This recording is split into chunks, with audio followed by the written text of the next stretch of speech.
Good morning. The world has become markedly more turbulent in recent weeks. Events are moving fast. And in moments like this, what matters most is being clear about the values and the interests that guide us, even as circumstances change. The United Kingdom has a long history. Our values were not improvised. They were built patiently over time. And while we are pragmatic in how we pursue our interests, we are resolute in defending those values when it matters. So let me begin with the United States. The UK and the US are close allies and close partners. That relationship matters profoundly, not just to our security, but to the prosperity and the stability that people here depend upon. Under President Trump, as under previous presidents, we're determined to keep that relationship strong, constructive, and focused on results. And that approach is delivering. Through sustained engagement, we've seen significant US investment into the UK economy, running into hubs right across the country. Our cooperation on defense, nuclear capability, and intelligence remains as close and effective as anywhere in the world, keeping Britain safe in an increasingly dangerous environment. We've secured good trading terms in key sectors, including cars, steel, aerospace, and life sciences, protecting British jobs and manufacturers. That is why we take the approach that we do, because it delivers concrete outcomes in the national interest. I talk regularly to President Trump, and my team is in daily contact with all the key figures in his administration. These relationships matter. They deliver concrete outcomes in the national interest. Mature alliances are not about pretending differences don't exist. They are about addressing them directly, respectfully, and with a focus on results. On Greenland, the right way to approach an issue of this seriousness is through calm discussion between allies. And let's be clear, the security of Greenland matters, and it will matter more as climate change reshapes the Arctic, as sea routes open and strategic competition intensifies. The High North will require greater attention, greater investment, and stronger collective defense. The United States will be central to that effort, and the UK stands ready to contribute fully alongside our allies through NATO. But there is a principle here that cannot be set aside, because it goes to the heart of how stable and trusted international cooperation works. And so any decision about the future status of Greenland belongs to the people of Greenland and the Kingdom of Denmark alone. That right is fundamental, and we support it. Denmark is a close ally of the United Kingdom and of the United States, a proud NATO member that has stood shoulder to shoulder with us, including at real human cost in recent decades. Alliances endure because they're built on respect and partnership, not pressure. That is why I said the use of tariffs against allies is completely wrong. It is not the right way to resolve differences within an alliance. Nor is it helpful to frame efforts to strengthen Greenland's security as a justification for economic pressure. Such measures hurt British workers, British businesses, and the British economy. And that is why I've been so clear on this issue. A trade war is in no one's interest. And my job is always to act in the UK's national interest. That is why yesterday I spoke to President Trump, to European leaders, and to the Secretary General of NATO to find a solution rooted in partnership, facts, and mutual respect, because that is how strong alliances protect shared interests. The same is true on other issues. In the Middle East, we welcome President Trump's focus on sustaining the ceasefire in Gaza and moving on to phase 2. We are open to participating constructively in such efforts. On Ukraine, I can be brief. We strongly support efforts to bring the killing to an end and secure a ceasefire as soon as possible. We recognize President Trump's role in pushing that process forward.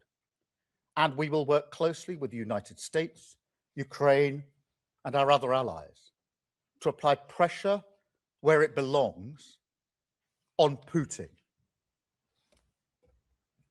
Finally, let me say why all this matters so directly to people here at home.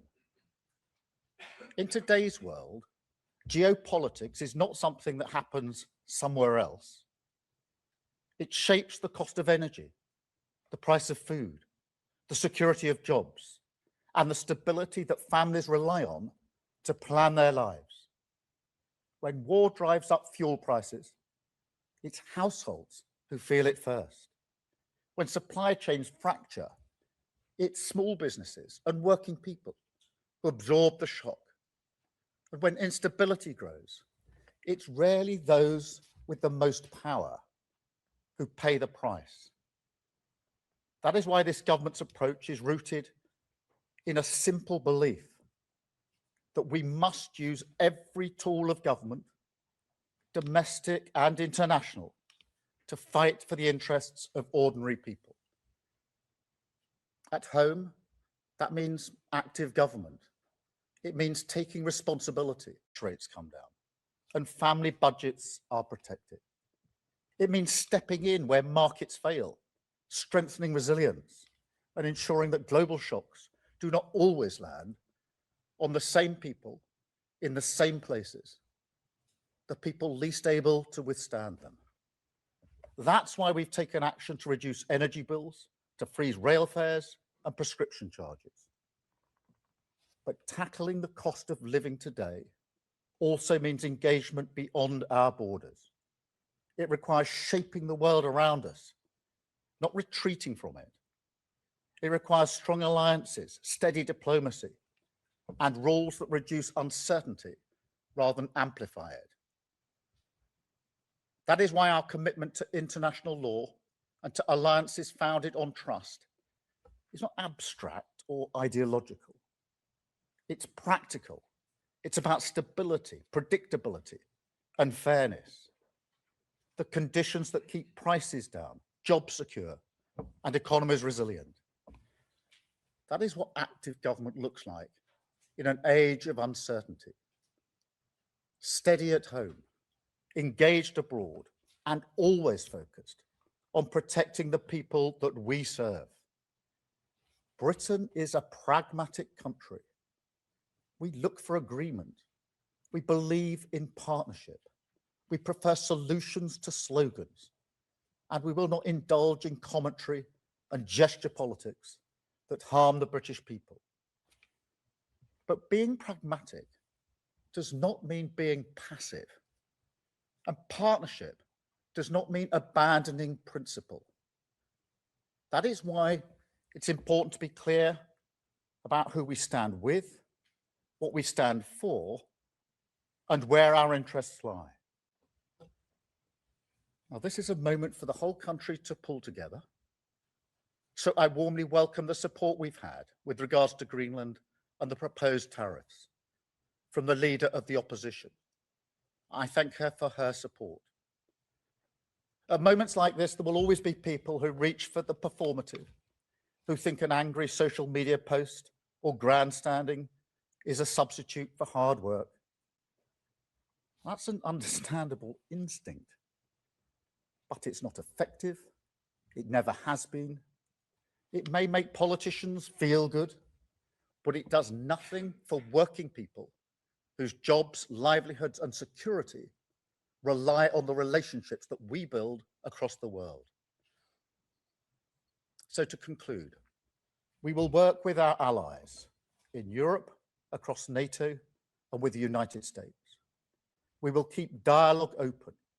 We will defend international law, and we will use the full strength of government at home and abroad to protect the security, living standards, and future of the British people. That is the approach I will take as Prime Minister, and that is the responsibility that this moment demands. Thank you. I'm now going to take some questions, and I've got a fairly extensive list, you'll be pleased to know. I'm going to start, with Chris Mason from BBC News. Thank you, Prime Minister. Chris Mason, BBC News. This is clearly incredibly difficult. What more in specific terms can you tell us about what you plan to do now? It appears that you're ruling out retaliatory tariffs in the UK. Can you confirm that? And would you consider going to see President Trump face to face this week? Thank you. Well, what I'm going to do now is to focus on our national interest and be absolutely clear that that requires us to be clear about the principles that we apply to a situation like this, in particular that the future of Greenland is for Greenland and the Denmark Kingdom, and that tariffs should not be used against allies in this way. In relation to the escalation, look, a tariff war is in nobody's interests, and we have not got to that stage, and my focus therefore is making sure we don't get to that stage, and that's what I'm doing at the moment. Thank you, Chris. Beth, can I come to you? Thank you. Prime Minister, many people watching this at home will have been shocked and angry over the weekend that our so-called closest ally is threatening us if we try to stop him illegally annexing Greenland. Is this the most serious crisis in the transatlantic relationship in decades? And how can the US remain our closest ally when it's bullying us like this? And just on tariffs, you say they are completely wrong and it will hurt the British economy. But if Trump does go ahead, to be clear, are you telling the British people that we will have to take that economic pain? And are you planning retaliatory tariffs if that happens? Thank you, Beth. And firstly, to underscore your point, this has been very badly received across the United Kingdom. We're allies of the United States, and we work closely with them. And therefore, I'm not surprised by the reaction that's been across the United Kingdom. And it is a very serious situation. Our job is to ensure that we find a way forward consistent with our principles and our values and consistent with our national interest.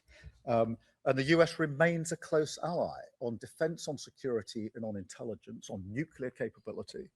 We work very closely with the United States, and we must never lose sight of our national interest in that. But we must stand up for our values. We must be clear about the principles that we are applying here, and we'll continue to do so. On the question of tariffs, a tariff war isn't in anybody's interests. And therefore, what I want to do is to avoid a tariff war, because it will be businesses, workers, and families across the country that will be hit by a trade war. And therefore, I will do as I've set out, which is to engage with our European allies, with President Trump. And Chris, in response to the second part of your question, I spoke to President Trump yesterday, as I think you all know, and I'll no doubt speak to him again in coming days. Continually, our offices talk all the time, but we must find a pragmatic, sensible, sustained way through this that avoids some of the consequences that will be very serious for our country. Thank you very much, Beth. Robert Peston. Robert Peston, ITV. Prime Minister, your entire approach is predicated on the idea that Donald Trump is amenable to reason and respects the rule of law, but it's patently clear that neither of those assumptions are true. So when will you consider some kind of economic retaliation through tariffs? And will you talk to the monarch, to the king, about not going to America to celebrate 250 years since independence? Well, Robert, this is a serious situation, and as I've said, threatening tariffs on allies is the wrong thing to do, completely wrong. And a trade war is not in our interests, and therefore my first task is to ensure we don't get to that place, which is what I'm focused on at the moment and will continue to focus on. In relation to wider issues, I don't want to lose sight of the central goal here, which is to avoid the seriousness that a trade war would bring. In relation to your broader point, we do have to remember at all times that it is in our national interest that we continue to work with the Americans when it comes to defence, to security and to intelligence. Our nuclear deterrent is our foremost weapon and deterrent when it comes to securing the safety of everybody in the United Kingdom. It's my primary duty. And that requires us to have a good relationship with the United States. But it doesn't mean, as I said a moment ago, that we pretend we don't have differences. We do have differences. And I've set out some of those differences here this morning in relation to Greenland. Differences of opinion in terms of who should decide the future of Greenland. I'm very clear in my position in that. And differences of opinion. No longer an ally? Or is it just unthinkable? Are we totally locked in? And just one other, if I may, some puzzlement that those forces, quite limited military personnel that went to Greenland, that he interpreted that as a hostile act. Do you have any sense that he might have been misinformed about that in entire expedition? Well, taking the second bit first, if I may, that is one of the things I discussed with President Trump yesterday in relation to those forces which were clearly there to assess and work on risk from the Russians. And so there's real clarity, I hope, about that. In relation to the relationship, we must never lose sight of the fact that on defence, security, intelligence and nuclear capability, we work very closely with our US allies. And it's in our national interest to continue to do so. That doesn't mean pretending we don't have differences. And I don't think anybody could suggest I'm pretending we don't have differences. I'm spelling out what those differences are, what our principles and values are and how we approach them. But we do continue to work with the Americans. The situation in the Middle East is fragile. There is a ceasefire. We need to move to phase 2. We mustn't lose sight of that. In Ukraine, we've been striving for a just and lasting peace for a long time now. We're 4 years into that conflict. It is in our interest to work with others to bring about that just and lasting peace. The last thing we should do is to simply throw all that away and pretend that it doesn't matter anymore. It does matter. But we don't do that by pretending we haven't got differences. We do have differences, and I'm spelling them out here this morning. Thank you very much, Gary. I've got Kitty Donaldson from iNews. Thank you, Prime Minister. The US Supreme Court is due to rule next week on whether the tariffs are legal for the President to use. Do you think it's worth just biding your time until next week? And secondly, I don't think you answered Robert's question, which was, do you think the King should go to the United States this year? I'm not going to comment on the Supreme Court ruling. I think it's due out reasonably soon. But I don't think it would be sensible to simply wait for the court. It's really important that we act now in response to the threat of tariffs. And that's why I spoke to President Trump yesterday and to numerous allies across Europe, many leaders during the course of yesterday afternoon, Secretary General of NATO, and will continue to do so today because it's in all our interests to act swiftly in relation to this matter. Look, in relation to the King and other issues, as I said in my speech, I'm focused on the pragmatic response here, not the suggestion of others. And my focus is on what's in the national interest for our country, what is going to best protect workers, families, businesses. And I believe that's the approach that I've set out. Thank you, Kitty. I've got Craig Munro from the Metro. Craig Munro from Metro. You spoke about the cost of living in your speech there. How can you be sure, how can you reassure people that the cost of living will improve in the UK when our economic picture is so reliant on an unreliable ally in an unstable global world? By taking the approach that I've set out today. Some people appear to make the argument that what happens internationally is irrelevant to the cost of living issues that are faced across this country. I'm well aware that for all the volatility in the world, and we've seen plenty of that in the first few weeks of this year, the issue that is of central concern to families and communities across the country is the cost of living. Wherever you go in the country and ask people what their number one concern is, they will say it's the cost of living, and therefore we have to address it. We address it in a number of ways. Firstly, by taking the measures to stabilise the economy so that inflation coming down, interest rates coming down, and protecting family budgets is crucial to that. By being active where markets fail, stepping in on energy bills, rail fares, prescription charges, etc. But also by working relentlessly on matters that are international, because the impact of what's happening internationally on what's happening domestically is obvious, it's real, it's probably more direct now than it's been at any time most of us can remember, and therefore it would be to a dereliction of duty on the cost of living not to be engaged on the international stage. Thank you very much, Craig. I've got Jason Groves from the Daily Mail. Jason. Thanks, PM. Your Danish counterpart says NATO can't survive one member, the biggest, seizing the territory of another. Do you agree with her? And separately, are you willing to join the President's Board of Peace? And are you willing to pay for it? Well, look, in relation to the Danish Prime Minister, as you would have anticipated, I spoke to her on Saturday night. I spoke to her again yesterday and made absolutely clear our position on who decides the future of Greenland and the use of tariffs. And we're completely aligned on those issues. On the question of NATO, it is in all of our interest to make sure that NATO remains strong and stable. We had a very good NATO summit last year with more members than we've had before, with more unity than many people thought we would achieve. And NATO remains the single most effective and successful military alliance the world has ever known. And so it's in all of our interests to make sure that nothing is done to weaken NATO. On the question of the Board of Peace, look, we're supportive of the measures that are being taken across the Middle East, particularly the ceasefire. I do think we need to press on to phase 2. We've indicated our willingness to play our part, and we will. And on the Board of Peace, we're talking to allies about the terms of the Board of Peace. Thank you very much, Jason. I've got Lizzie Buchan from the Daily Mirror. Thanks, Prime Minister. The head of the UN says that he believes that the US thinks its own power matters more than international law. Do you agree? And secondly, if I may, you've repeatedly promised to deliver a Hillsborough law, but the bill was pulled last night. Are you confident that you can win back the support of families, and can you guarantee it becomes law before the end of this? Yeah, thank you, Lizzie. Well, look, in relation to your first point, I've put my argument in my way, in my own words, and that's my approach rather than sort of commentating on what others have said.